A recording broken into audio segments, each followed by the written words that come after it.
Hello there guys, my name is Jay Gimpy Dwarf and welcome back to another episode of Fleet Commanders. Now, sorry for the lack of Fleet Commanders episodes. I know you guys have been looking forward to the next ship, and basically I was going to build it. This was probably last week, and last week saw the update of Oxygen. So Oxygen came and I was just about to start building the ship, and then Oxygen came around and I was like, I need to learn how to use this, I need to learn how to implement it into the next ship in Fleet Commanders. So most of my time has been spent trying to make sure it works, and this is the first design using Oxygen. I may think of other designs, but with the space I've got with this ship, it works really well I think, and it's very nicely designed. So ladies and gentlemen, I give to you the DDC-Harpy. So this is the second battleship that I will do for the fleet, and it's very similar in shape to the Hanley, if you notice, but instead I've actually it's a bit higher and the engines are located in a different place because this one has got a better weapons outfitting. So like normal, you've got these two operable cannons that you can turn, you know, on the X and Y axes and fire at pretty much anything. And then below you've also got this turret system for missiles, and that can turn around and, you know, shoot whatever you need to on the underbelly of the ship. Then at the front I've made use of the new airtight hangars. So these things are ridiculously amazing because these lock up the weapon system that is behind there, which are a massive amount of rocket pods that can punch a hole in an enemy ship. If you were to say, you know, last ditch effort for destroying the ship and you want to go ramming, or you want to just, you know, have some direct firing lines, so you can like fire at the ship while you're flying towards the battlefield, which is really nice. So this is very, very similar to the Hanley in many ways, but the main thing I wanted to do was I wanted to bring the engines back a little, which I have done. And what I've done is I've kitted it out with these two shields. Now these shields are, yes, light armour, but these will aid with taking hits to critical areas on the ship, of course, because under here is the engines, and you've got all the cargo and things like that stored here, as well as the main thrusters that drive this thing forwards and backwards. So I figured I wanted to add some sort of shielding, because if we just take a look at the Hanley, it does have very exposed engines in terms of its engines, well, it's, you know, it's thrusters that enable it to go a bit faster. So these ones here aren't very protected. It looks really good, but they're not very protected. So I wanted to sort of squeeze everything together and make it a bit more compact with the engines, because I add length, like unnecessary length to the ship. So I think what we'll do is we'll just have a bit of a fly around and then we'll go inside. So I've changed up with the armour design like I normally do, and I've gone with this weird indented look that looks kind of like it's dented, but it's not, because I've just used the sloped blocks. Looks really, really cool. And then we've got three of these missile turrets either side to add to the protection. I'm moving away from Gatling cannons because they don't tend to do much, whereas these tend to blow holes in things, which is a lot better than, you know, when those get a direct hit, they really do hit it, and when the Gatling cannons do, they don't really destroy a lot. But we've got two more on the underbelly just for protection purposes, as well as that, you know, the rocket pod turret underneath as well. So we've got some protection against enemies from the underbelly. And then I also added some extra features last night because I figured I've got no means of communicating with people. So we've got this antenna on the back, like I've normally. Did I do it? No, I didn't do it on that one. But we've got this antenna sticking out the back end, and then we've also got some laser antenna for controlling of drones, if there are any. Now I do want to look at smaller ships again to go with this sort of, you know, ship class, so we can have some sort of small drones that could maybe be repair drones that you could fly around to repair the ship. But for now we'll keep it as it is.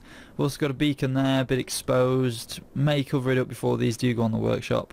But yeah, it looks really well, really good.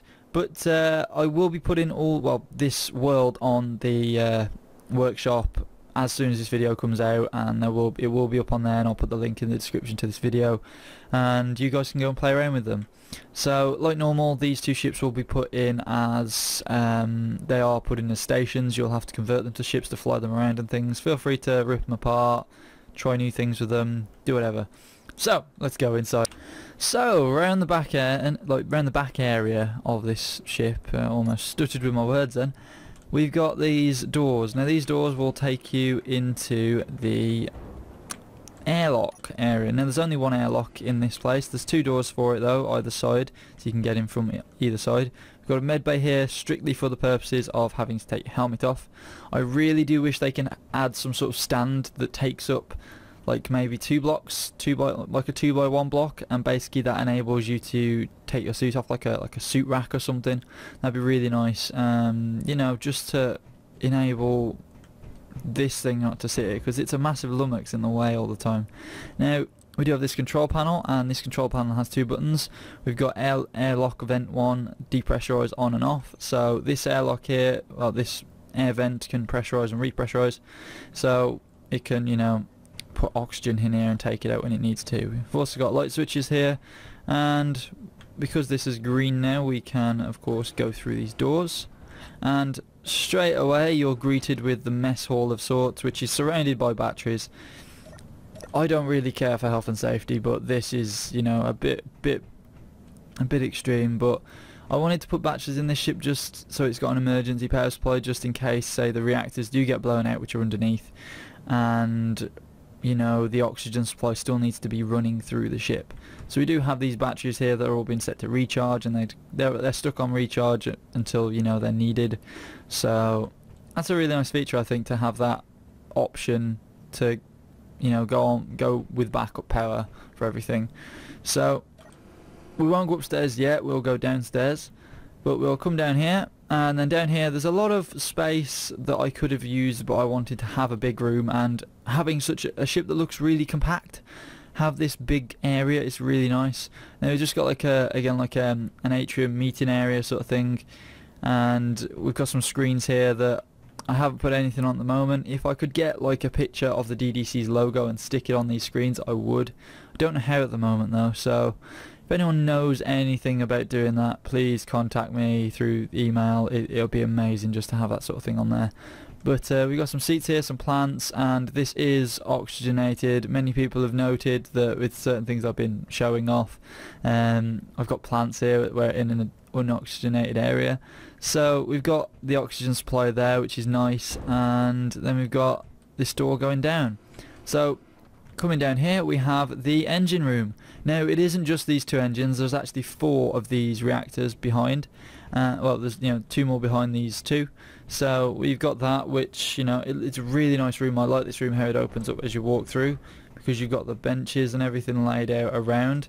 Now I could have probably put some more things in here, but this looked really nice, and I really did enjoy it.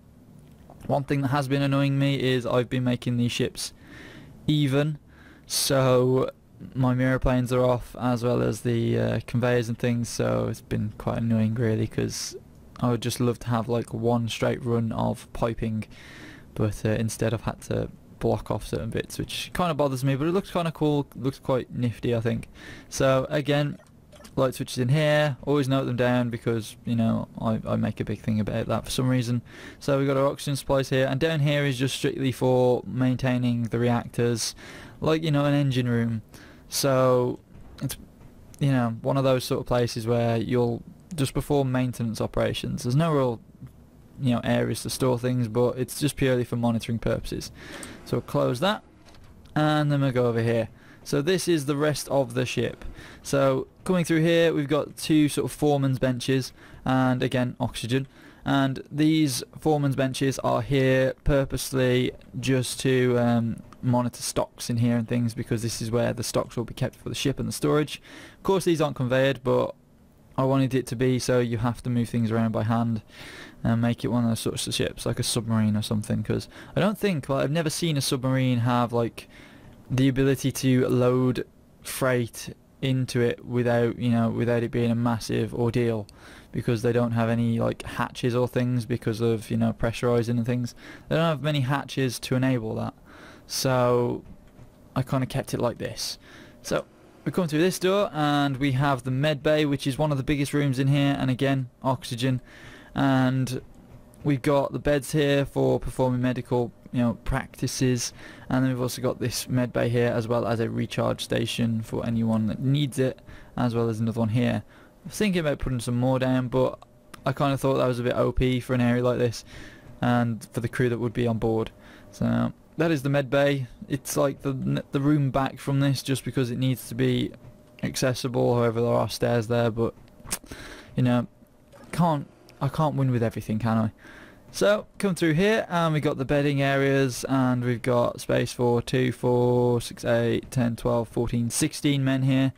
So it's fairly reasonable for the crew that you would require for this. You wouldn't really require that many, in all fairness. I think 16 would probably do you.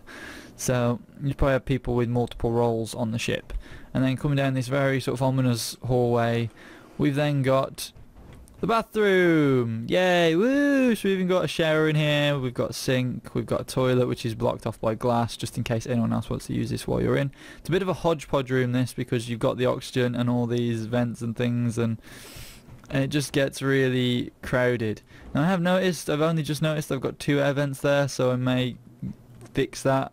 I kind of wondered where that air vent went, and now I realise where it has gone, and I don't want it there anymore, so I'll probably change that in a second. But yeah, so it's a very, very nice room. It's kitted out quite nicely, I think, for travelling around, blowing people up. Some people have mentioned my use of heavy armour. I don't use it. That's more preference than anything. I understand that heavy armour takes a lot more damage, but for these sort of ships we want them to be cheap and inexpensive to build, so light armour is the way forward, I think. Now we'll come back through this room, and then we'll go up to the bridge. So I know I've said the elevators are amazing, but I figured this place could just do with a staircase that was really grand. So I just went with this, wiggly windy staircase that goes right up to the top. It's probably a massive waste of space, but I like the look of it. So again, up here we got oxygen, because for whatever reason the oxygen system in place on the game doesn't actually say that. Well, it says this is a block, so this is technically blocked off and oxygen cannot pass through it. However, I can walk through it, so it doesn't pick up on the gaps and the surfaces. It's just a more block based oxygen system rather than a, it doesn't hit a surface and then move around. It just goes, well, this area is enclosed, it says there's blocks there, fill it with oxygen.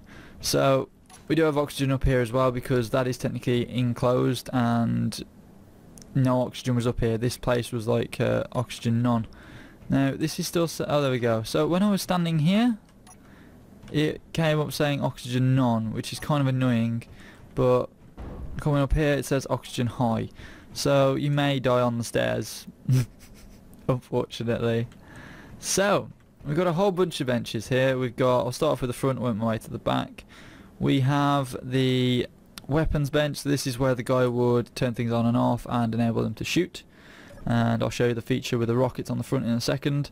We then have this, which is all of the different operations the ship would do and perform.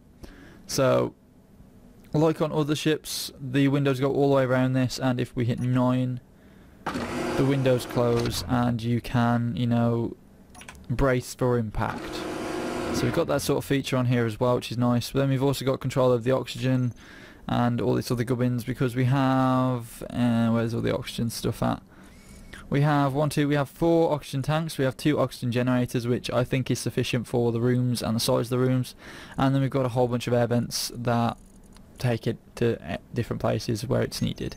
That's pretty cool. We've got control of the connectors up here as well, in case you want to disconnect things and hook things up.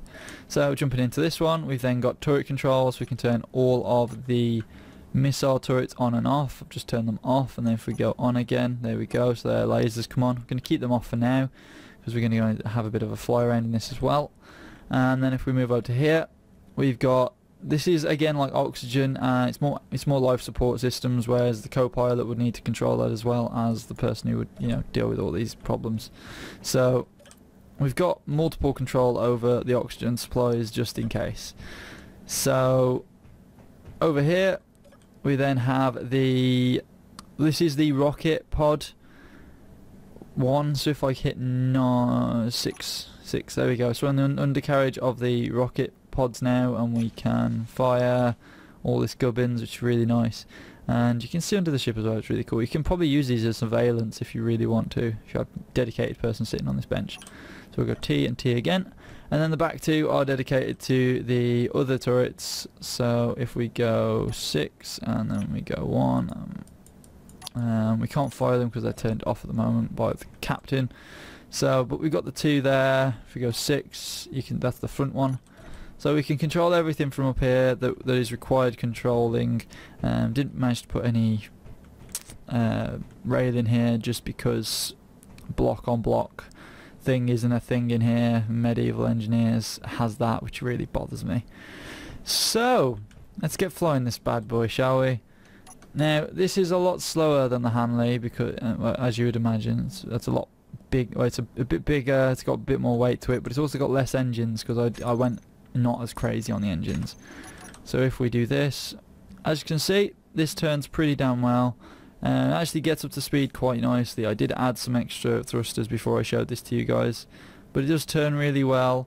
And I think it's now time to show off the rocket system on the front of this because it's quite a nice idea. So picture yourself as an enemy looking at the ship and going, okay, so they've only got those few things, you know, to use to kill us.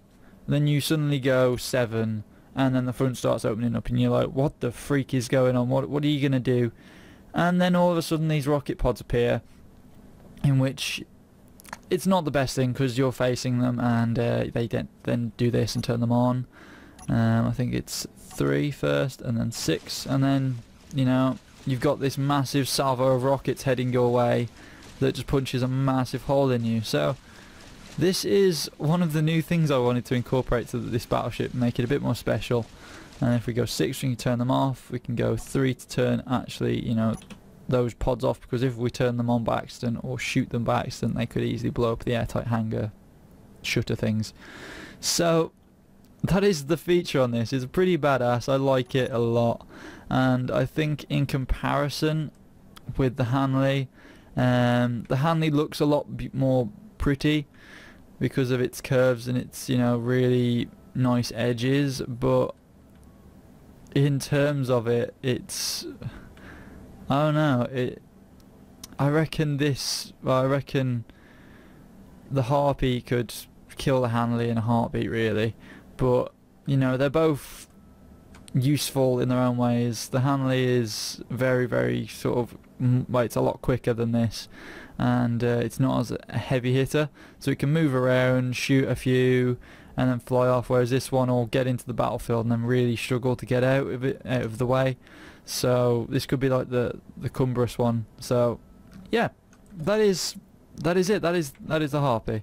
It's a very, very nice ship, and I loved building it every second of it. We're using the oxygen. It's a massive challenge getting oxygen into the game because, of course, like you saw with the things like the toilets, even just adding a toilet to the game now, you need to put oxygen in if you want it to work within a survival sort of, you know, area.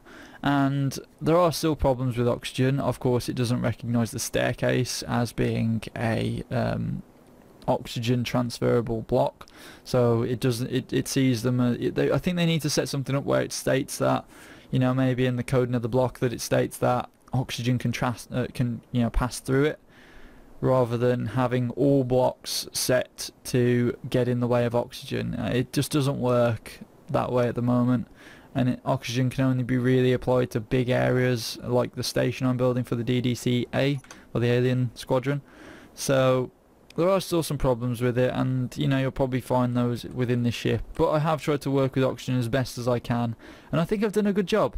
So I hope you guys sort of, you know, say the same. Do you think I've done a good job? Maybe not, maybe so. Maybe some people are very critical of the fact that I haven't used heavy armour and this is more of a cruiser, but either way, I'm calling it a battleship because it'll be the first thing I'd send into a battle, and it'd be the main things that I'd use for weaponry and guns. So I hope you guys have enjoyed this. If you have, please like, favourite, and of course subscribe for more. Go check out this world. It is on the workshop now, and I'll see you guys later. Peace.